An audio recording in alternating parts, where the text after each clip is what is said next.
ಜಿಲ್ಲೆಯಲ್ಲಿ ಮಳೆಯ ಅಭಾವ ಇದೆ. ಮಳೆ ಬಾರದೆ ರೈತರು ಬಿತ್ತನೆ ಮಾಡಿಲ್ಲ. ಕೊಳವೆ ಬಾವಿಗಳ ನೀರನ್ನೇ ಆಶ್ರಯಿಸಿ ಬೆಳೆಯುತ್ತಿರುವ ಹಣ್ಣು, ತರಕಾರಿ, ಹೂವಿಗೆ ಹಬ್ಬದ ಸೀಸನ್ಗೆ ಉತ್ತಮ ದರ ಇದ್ರೂ ಖರೀದಿಸುವ ಗ್ರಾಹಕರಿಗೆ ದರದ ಬರೆ ಹೆಚ್ಚಾಗಿದೆ. ಆದರೂ ಹಬ್ಬ ಮಾಡಲೇಬೇಕು, ಅದಕ್ಕಾಗಿ ಮಾರುಕಟ್ಟೆಗೆ ಜನ ಲಗ್ಗೆ ಇಟ್ಟಿದ್ದಾರೆ.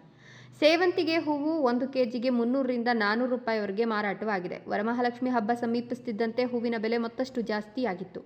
ವಾರದ ಹಿಂದೆ ಮಲ್ಲಿಗೆ ಮೊಗ್ಗು ಕೆಜಿಗೆ 150 ರಿಂದ 200 ರೂಪಾಯಿಗಳಾಗಿದ್ದು, ಬುಧವಾರ ಕೆಜಿ ಮಲ್ಲಿಗೆ ಹೂವು 1000 ರೂಪಾಯಿ ಗಡಿ ದಾಟಿದೆ.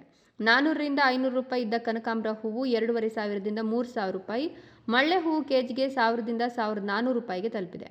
ಮಳೆ ಇಲ್ಲದೇ ಇರೋದ್ರಿಂದ ತಾವರೆ ಹೂವಿಗೆ ಕೊರತೆ ಕಾಣ್ತಿತ್ತು. ಯಾಕಂದ್ರೆ ಲಕ್ಷ್ಮೀ ಹಬ್ಬಕ್ಕೆ ತಾವರೆ ಹಾಗೂ ಗೇದಗೆ ಬಹುಮುಖ್ಯವಾಗಿರೋದ್ರಿಂದ ಬೇಡಿಕೆ ಹೆಚ್ಚಾಗಿದೆ. ಒಂದು ತಾವರೆ ಹೂವಿನ ಬೆಲೆ 80 ರೂಪಾಯಿನಿಂದ 100 ರೂಪಾಯಿ ಹಾಗೂ ಕೇದಗೆ 100 ರಿಂದ 150 ರೂಪಾಯಿಗೆ ಏರಿದೆ. ಗುಲಾಬಿ ಕೆಜಿಗೆ 180 ರಿಂದ 350, ಕಾಕಡ ಕೆಜಿಗೆ 1000 ರಿಂದ 1500. ಕೇವಲ 5 ರಿಂದ 10 ರೂಪಾಯಿಗೆ ಸಿಗ್ತಿದ್ದ ಚೆಂಡು ಹೂವಿನ ಬೆಲೆ ಕೇಳಿದರೆ ಗ್ರಾಹಕರು ಬೆಚ್ಚಿ ಬೀಳುವಂತಾಗಿದೆ. ಸಗಟು ದರದಲ್ಲೇ ಕೆಜಿ ಚೆಂಡು ಹೂವಿನ ಬೆಲೆ 40 ರಿಂದ 60 ರೂಪಾಯಿಗೆ ತಲುಪಿದೆ.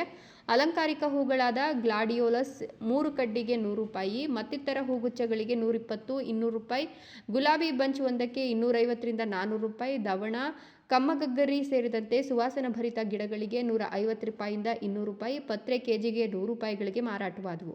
ತಮಿಳುನಾಡಿನಿಂದ ಮಲ್ಲಿಗೆ, ಮಳ್ಳೆ ಮತ್ತಿತರ ಹೂಗಳು ಬರ್ತವೆ. ಸೇವಂತಿಗೆ, ಚೆಂಡು, ರೋಸ್ ಮತ್ತಿತರ ಹೂಗಳು ಚಿಕ್ಕಬಳ್ಳಾಪುರ ಸುತ್ತಮುತ್ತಲಿನ ಭಾಗಗಳಿಂದ ಬರ್ತವೆ. ಹಬ್ಬದ ಹಿನ್ನೆಲೆಯಲ್ಲಿ ಪಕ್ಕದ ಆಂಧ್ರ ಪ್ರದೇಶ, ತೆಲಂಗಾಣ, ತಮಿಳುನಾಡು ಕಡೆಗಳಿಂದ ಮಾರಾಟಗಾರರು ಹೂಗಳನ್ನು ಕೊಳ್ಳಲು ಬರ್ತಿರೋದ್ರಿಂದ 3-4 ದಿನದಿಂದೀಚೆಗೆ ಬೆಲೆಗಳು ಹೆಚ್ಚಾಗಿವೆ.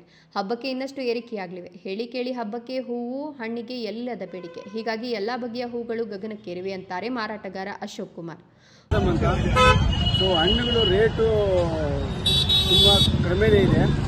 ಬಟ್ ಜನರಿಗೆ ಏನು ಮಾಡ್ತಾರೆ ಅಂದರೆ ಇಲ್ಲಿ ಕ್ವಾಲಿಟಿ ನೋಡ್ತಾರೆ, ರೇಟ್ ನೋಡ್ತಾರೆ ಅಂತಾರೆ. ಓದ್ತಿರೋಕ್ಕಿಂತ ವ್ಯಾಪಾರ ಕಡಿಮೆನೇ ಇದೆ.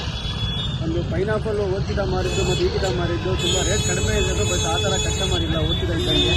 ಹಣ್ಣು ವ್ಯಾಪಾರ ಹೇಳ್ಕೊಳಂಗೂ ಇಲ್ಲ. ಆ ಥರ ಸುಮಾರಾಗಿದೆ, ಬಟ್ ಡಲ್ಲಾಗಿದೆ ವ್ಯಾಪಾರ. ನನ್ನ ಹೆಸರು ಗಾಯತ್ರಿ ಅಂತ. ಹಬ್ಬದ ವಾತಾವರಣ ತುಂಬ ಚೆನ್ನಾಗಿದೆ. ಆದರೆ ಎಲ್ಲ ಕಾಸ್ಟ್ಲಿ ಇದೆ. ಆದ್ರೂ ಜನ ಜಾಸ್ತಿ ಇದ್ದಾರೆ. ಹುಷಾರಾಗಿ ಓಡಾಡಬೇಕು ಅಂತ ಜನರಲ್ಲಿ ಹೂವೆಲ್ಲ ಜಾಸ್ತಿ ರೇಟ್ ಇದೆ, ಜನ ಜಾಸ್ತಿ ಅವರೆ, ಎಲ್ಲ ರೇಟುಗಳು ಜಾಸ್ತಿ ಇದೆ.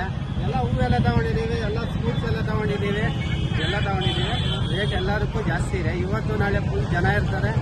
ಸೇಫ್ಟಿಯಾಗಿ ಹೋಗ್ಬೇಕಷ್ಟೇ. ಇನ್ನು ಹಬ್ಬದ ಹಿನ್ನೆಲೆಯಲ್ಲಿ ಹಾಪ್ಕಾಮ್ಸ್ನ ಎಲ್ಲ ಮಳಿಗೆಗಳಲ್ಲೂ ಬಾಳೆ, ಸೀಬೆ, ಅನಾನಸ್, ಸೇಬು, ಮರಸೇಬು, ಮೂಸಂಬಿ, ಸಪೋಟ ಇತ್ಯಾದಿ ಹಣ್ಣುಗಳನ್ನು ಗ್ರಾಹಕರ ಬೇಡಿಕೆಗೆ ತಕ್ಕಂತೆ ಅಗತ್ಯ ಪ್ರಮಾಣದಲ್ಲಿ ಪೂರೈಸಲಾಗುವುದು. ಇದಕ್ಕೆ ಅಗತ್ಯ ಸಿದ್ಧತೆಯಾಗಿದೆ. ಟನ್ಗಟ್ಟಲೆ ಹಣ್ಣುಗಳು ಆಗಮಿಸುತ್ತಿವೆ ಅಂತಾರೆ ಅಲ್ಲಿನ ವ್ಯಾಪಾರಿಗಳು. ಸಾರ್ವಜನಿಕರು ಎಪಿಎಂಸಿ ಮಾರುಕಟ್ಟೆ, ಟೌನ್ ಹಾಲ್ ಸರ್ಕಲ್, ಎಂಜಿ ರಸ್ತೆ, ಬಜಾರ್ ರಸ್ತೆ, ಬಿಬಿ ರಸ್ತೆ ಹಾಗೂ ಹೊರವಲಯದ ಕೆವಿ ಕ್ಯಾಂಪಸ್ ಹೂ ಮಾರುಕಟ್ಟೆಗಳಲ್ಲಿ ಸೇರಿದಂತೆ ವಿವಿಧೆಡೆ ಹಣ್ಣು, ಹೂವು ಖರೀದಿಯಲ್ಲಿ ತೊಡಗಿಸಿಕೊಂಡಿರುವ ದೃಶ್ಯಗಳು ಕಂಡುಬಂದವು. ಕ್ಯಾಮರಾಮನ್ ಅಖಿಲ್ ಜೊತೆ ಕೆಎಸ್ ನಾರಾಯಣಸ್ವಾಮಿ, ಈ ನ್ಯೂಸ್ ಟಿವಿ, ಚಿಕ್ಕಬಳ್ಳಾಪುರ.